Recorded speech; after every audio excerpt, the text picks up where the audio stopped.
On the morning of July 1st, 1916, tens of thousands of British soldiers climbed out of their trenches and began walking towards the German lines.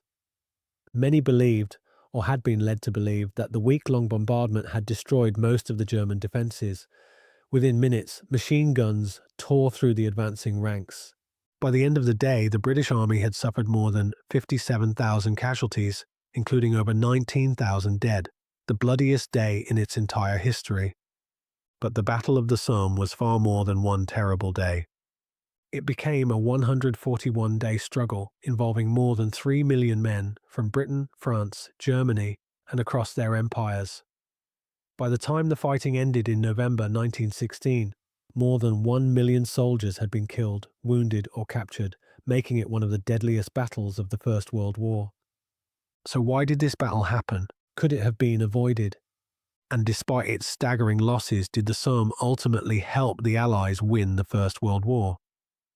This is a quick run-through of the Battle of the Somme.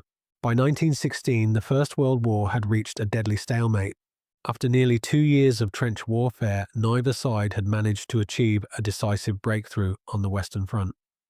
Hundreds of miles of trenches stretched from the English Channel to Switzerland. Attempts to break through had repeatedly failed. The Allies needed a new strategy.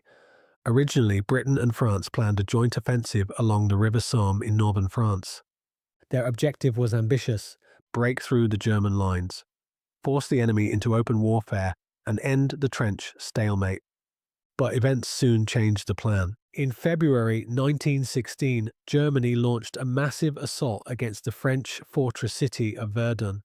The French army became locked in one of the fiercest battles in history and urgently needed British assistance. The Somme offensive therefore gained an additional purpose: not only to defeat Germany, but to relieve pressure on the exhausted French forces at Verdun by forcing Germany to divert troops elsewhere. The responsibility for the offensive largely fell to Britain's newly expanded army, under commander of the British Expeditionary Force, General Sir Douglas Haig.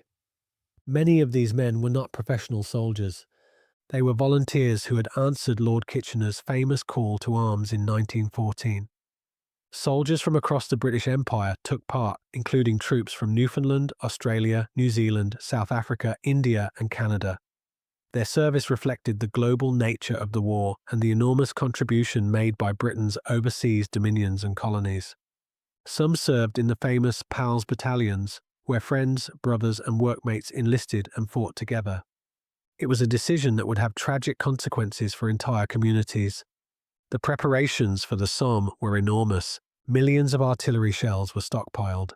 Thousands of guns were positioned along the front. Railway networks were expanded to transport ammunition, food, and reinforcements. Engineers dug miles of communication trenches and tunnels beneath the battlefield. The Allied commanders believed that overwhelming firepower would destroy German trenches before the infantry advanced. Beginning on June 24, 1916, Allied artillery fired continuously for 7 days, launching around 1.5 to 1.75 million shells at German positions. Military leaders believed the bombardment would cut barbed wire, destroy machine gun positions, collapse enemy trenches, demoralize German defenders. Many soldiers were led to believe that the artillery bombardment had done enough damage for a relatively straightforward advance. Unfortunately, reality would prove very different.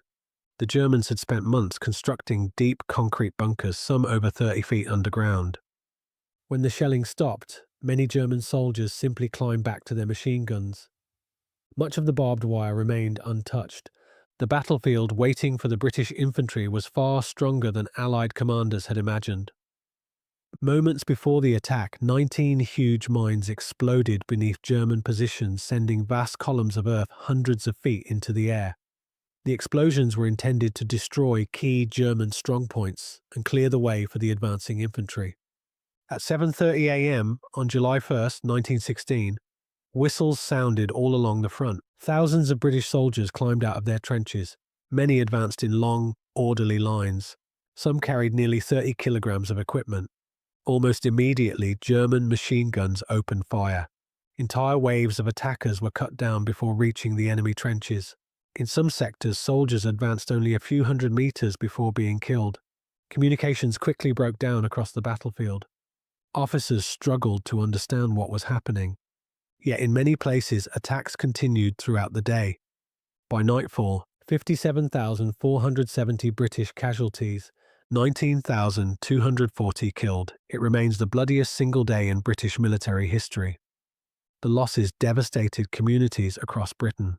Because so many volunteers had enlisted together in PALS battalions, some towns lost an entire generation of young men in a single morning. Perhaps the best-known example was the Accrington PALS, who suffered catastrophic losses during the attack. Despite the disaster, the offensive did not stop. Instead, it continued for months. Rather than one decisive battle, the Somme became a relentless war of attrition. Village after village was fought over and captured. Rain transformed the battlefield into deep mud. Artillery shells churned the landscape into a wasteland almost impossible to recognize. Both sides suffered enormous casualties for gains measured in hundreds of meters, yet the battle also saw important military developments. On September 15th, soldiers witnessed something no battlefield had ever seen before: giant armored vehicles crawling across no man's land. The world's first tanks had arrived in combat. Although slow, unreliable, and mechanically fragile, the tanks shocked German defenders and demonstrated the potential of armored warfare. Aircraft also played an increasingly important role. Pilots carried out reconnaissance, directed artillery fire, and fought for control of the skies. The Somme became a testing ground for the combined use of infantry, artillery, tanks, and aircraft, tactics that would evolve significantly before the war ended. By November 18, 1916, worsening weather finally brought the offensive to an end. After more than 4 months of fighting, the Allies had advanced only around 7 miles, far short of the hoped-for breakthrough. The human cost was staggering. More than 1 million casualties had been suffered by all sides. The exact figures remain debated by historians, but Britain, France, and Germany all paid an enormous price. At first glance, many questioned whether such horrific losses had achieved anything at all, but historians continued to debate the battle's overall significance. For generations, the Somme became a symbol of the horror and apparent futility of the First World War. Poets, veterans, and historians remembered it as the ultimate example of industrialized warfare, where machine guns, artillery, and mass armies combined with devastating effect. General Douglas Haig has often been criticized for continuing the offensive despite enormous losses.